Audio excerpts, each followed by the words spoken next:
Bartleby's plan worked.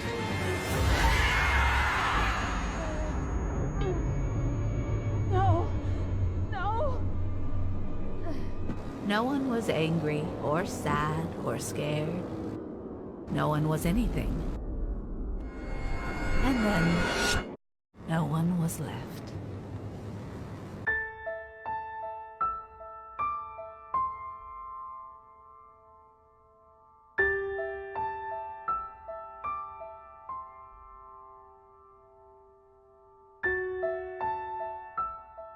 Whatever your opinions on Volume 6, most of the fandom seems to be in agreement that the best part of it all lies within the first half, most notably chapters 4 through 6, the Brunswick arc. Seemingly rooted in the lore of Sleepy Hollow when we were all first introduced to this mysterious town after the giant lore dump, people went right to work on theories of what could be awaiting our heroes here. That it was the home of the Headless Horseman, or in this case, the Headless Knucklevi. That Cthulhu was probably chilling in that well with mysterious colors unlike any seen on Earth. Or maybe just a Roman backstory. Because, you know, Brunswick, Torchwick, and this portrait? I mean, we don't need it, but, like, it would have been nice. Oh well. Regardless, let's dive a little bit deeper into these 3 episodes and see just how they pulled off this story so well, and why RWBY as a whole seems to excel specifically in horror movie tropes, because I am low-key trash for genre mixing.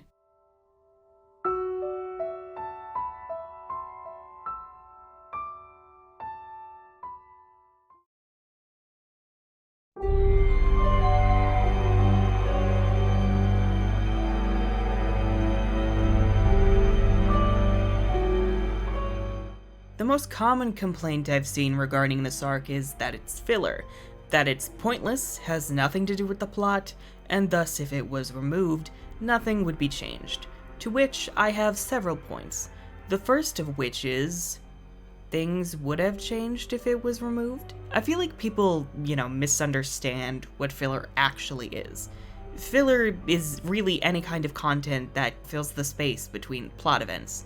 And yeah, a lot of the time it's just created to meet a certain number of episodes that the studio ordered, but filler also has the chance to develop the characters and world outside the constraints of the main story, while also expanding on particular themes. RWBY in particular could honestly benefit a lot from more filler content, honestly, because if you look at each volume, there's never really that much room for any events outside whatever the main plot is. This is especially apparent in volumes 4 through 6, where the characters' goals, be it getting to Mistral, securing the Relic of Knowledge, or whatever the case, end up locking characters either on a set path, or in place, an ugly house, mayhaps. Bright side, we finally get out of this house.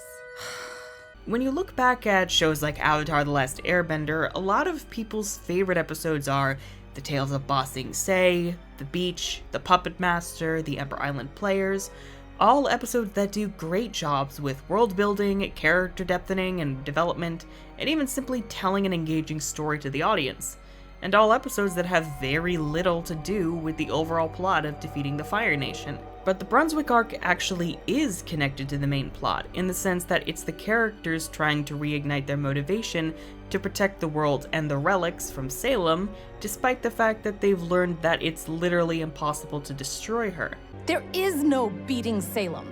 Honestly, for me, the biggest blow is having to admit Raven was right, but that's besides the point. Get out of here, bad bird mom. I'm sorry. Anyways, so the Brunswick arc is not filler, and even if it was, it still has a very strong connection to the show's overall theme of embracing optimism in the face of pessimism and darkness, but also this volume's themes of responsibility, actually giving a shit about the world because not caring makes you a waste of space and not some edgy intellectual, and sometimes your pseudo-parental figures are apathetic alcoholics who need a good kick to the teeth. What? Jeez, I really hope Remnant has, like, some kind of Alcoholics Anonymous, because, like, Jesus. Now that we've gotten that nitpicky bullshit out of the way, let's carry on and actually begin discussing the story, because, oh damn, it is so good.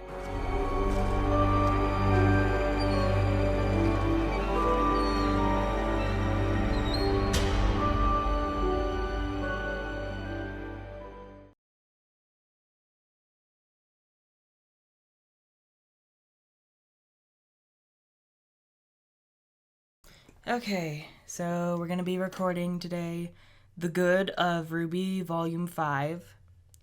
This will be fun. Oh lord, I can already hear the comments screaming at me now. So Volume 4 has wrapped up, and things are looking great. RWBY's getting more accustomed to Maya, and even despite Monty's unfortunate passing, things seem to be looking up for RWBY.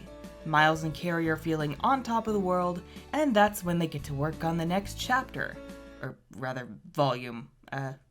Volume. RWBY Volume 5. With this volume set in Mistral and with all the characters headed for one location, it's time for one grand story where Team RWBY is finally reunited, where Haven is put into danger just as Beacon was, and where the heroes and villains clash over the Relic of Knowledge. On top of this, Mistral's partially based on Ba Sing Se, and with such a large, bustling locale, there's tons of potential in what plot lines this place could offer our characters, not to mention world building. Particularly, there's potential with the crime rings of Mistral being in league with our baddies, taking out Mistral's huntsmen and huntresses, and maybe even a certain parasol-wielding character returning as well. Raven's got a bigger role in the story this time around, meaning it's time for the mystery surrounding her entity to finally be unraveled. And on top of all of this, it's time to learn all about Ozpin and Salem, their ancient quarrel, and the power of Ruby's Silver Eyes, possibly through a new silver-eyed character. Oh, it's gonna be great.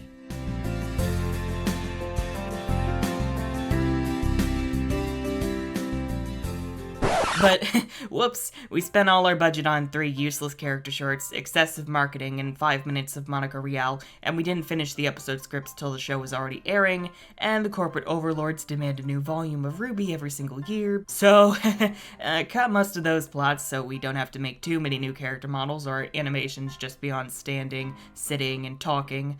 Make some 2D matte paintings so we don't actually have to explore Mistral besides a few ugly rooms, a very ugly house, and save all of the actual plot for the last 5 episodes or so, with very brief moments of action in a couple places till then. And then we can actually get something out in time. And lo and behold, the train wreck was born. Volume 5 was a mess, that is no secret. A haphazard production where any real good it might have had was brutally murdered by the constraints of the corporate cash-making machine. But today's not about a deep dive into the details of how this happened, but rather an exercise in identifying the good that it had to offer and appreciating it.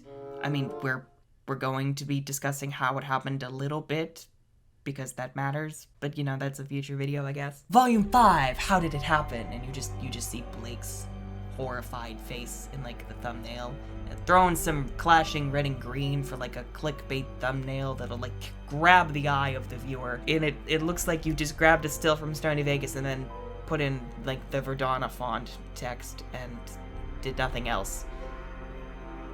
Wow. Thanks, I hate it. But good in Volume 5 exists. It may be easily overshadowed, the parts far more than their total sum, or simply tainted by the dark tides of suck. But here in the realm of the unicorns, we are not about the suck. I know like 5 of you have already made gay jokes in the comments, and while I'm going to disown you, good job, kids! I mean, it beats the kids who keep complaining about Adam's wasted potential and like how I'm not how I used to be. I liked you better when you hated RWBY with all your heart. Gay jokes aside, because RWBY is plenty gay, and gloriously so, let's go ahead and try to enjoy the non-sucktacular elements of Volume 5, because while bashing it might be fun, and it definitely would get me some more clicks, I think we're all a little tired of that approach. Ladies and gentlemen, and those who lieth betwixt, I present to you The Good of Volume 5. No, really. I'm sincere about that. Let's talk about it. No.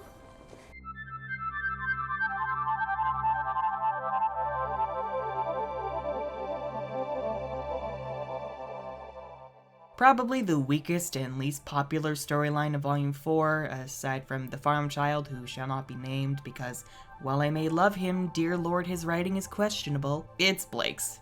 The goal was simple. Get Blake to realize running from the people she loves because she hates herself actually creates more problems. So she might as well get shit done and help her friends crack some skulls.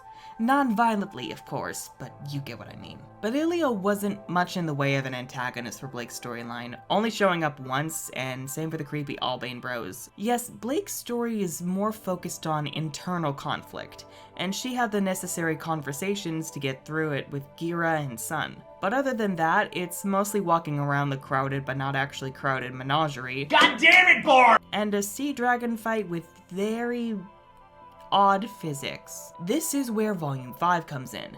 The whole storyline here is trying to convince the people of Menagerie to defend Haven, to stop the White Fang, convince the people of Remnant that most Faunus are against the violence being done to the kingdoms, specifically that Adam doesn't give a shit about Faunus rights and is just doing this to get off on violence, bloodshed, and power, and to either take back the White Fang and restore it to its peaceful roots, or just straight up throw it in the trash and start a new brotherhood. Have you tried turning it off and back on again? These conflicting approaches in achieving equality through peace or through violence is illustrated on a much smaller scale when it comes to Ilia. You know, the one who actually wants equality through violence instead of just mass extermination for funsies. Besides Sienna, of course. These ladies actually had a plan. Not that Adam cared. Ilia is a representative of the Faunus who genuinely cares about how their people are treated, but believe they must achieve equality through burning human cities to the ground and beating the shit out of everyone, because when you're talking to people who treat you like monsters, might as well become the monsters. The masks are a symbol. Humanity wanted to make monsters out of us, so we chose to don the faces of monsters. To which Blake says, please calm down, because that mentality is very easily exploitable by people with ulterior motives. Say people with goat horns. Okay, yeah, I know he's a bull faunus, but putting him to the goat scream just never gets old. Also, insert joke here about the ridiculous amounts of zippers on his edgy-ass new outfit being filled with bullshit. God damn it! This storyline is very slow in its first few chapters, especially with that weird-ass conversation about people being embodied by a single word, but Blake and fam are actually trying to be proactive, unlike certain asshats across the sea. But then Chapter 8 happens, and shit hits the fan with the Battle of the Belladonnas. I mean, yeah, Chapter 9 is hot trash, especially with its action and bullshit cliffhanger, and the fact Miles and Kerry weren't trying to raise death flags for Gira and Kali, despite actually raising death flags for them within their scripts continuously. This event actually played out pretty decently. To the point it's actually the best part of an otherwise dull and dry volume. The final battle for Blake's storyline before Haven is incredibly compelling because of Ilia's character and her conflict with Blake. I mean, yeah, it's got some slow momentum here and there, weird teleportation issues, and pointless animation changes between the first and the public releases that end up actually making the final product worse, actually. But this is Volume 5, let's take what we can get. Also, I'm still bitter Smile didn't play here because holy fuck, it fits so well. Quit taking pot shots and fight me like you mean it! The biggest problem here is that Ilia's turnaround is very fast, so it can seem to a lot of people she just turned good for no reason. But honestly, that's less a problem with her being redeemed and more of a fact of, oh shit, this episode needs to be out in like 2 hours, let's just render this shit. At least we have Jeremy Lay as Ilia. Her performance is fantastic because she's amazing. And also, yay, we have Sailor Venus as a gay chameleon. I'm very much down for this. Where was my help when my parents were killed in a dust mine? Where? So, yeah, bless you, Volume 5, Blake. I will defend you to my death. Also, thank you for actually calling the fucking police, because holy shit, that was the best moment in Chapter 13, and you will not tell me otherwise, get out of my house.